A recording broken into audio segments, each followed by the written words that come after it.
আসসালামু আলাইকুম। আশা করি আল্লাহর অশেষ রহমতে সবাই ভালো আছেন।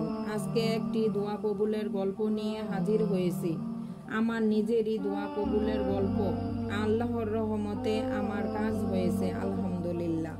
মনে রাখবেন, আমল বা দোয়া যাই করেন, আল্লাহর উপর সবসময় তাওয়াক্কুল করতে হবে, তাহলে তাড়াতাড়ি ফল পাবেন ইনশাআল্লাহ।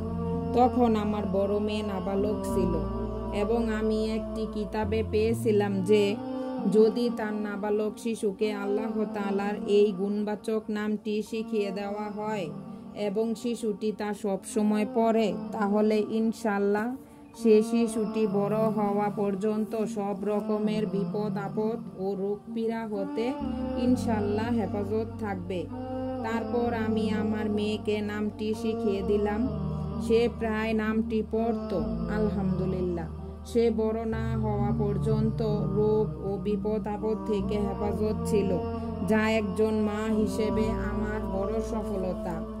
আল্লাহর সেই পবিত্র নামটি হলো ইয়া বাররু, যার অর্থ হে পূর্ণ কাজ সৃজনকর্তা।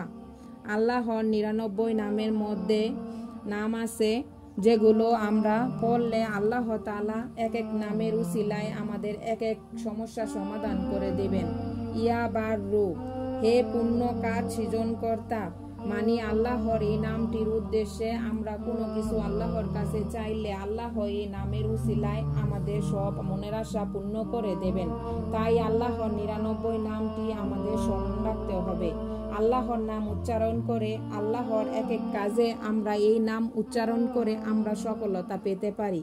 আল্লাহর নাম উচ্চারণ করলে আল্লাহ আমাদের সফলতা দেবে। তাই আল্লাহকে বিশ্বাস করে আল্লাহর নাম উচ্চারণ করবেন। আল্লাহর নামের উসিলায় আমাদের এক এক সমস্যা সমাধান করে দেবেন। আপনারা ভরসা ও তাওয়াক্কুলের মাধ্যমে দোয়া করলে আল্লাহ তাআলা আপনাদের দোয়া কবুল করবেন।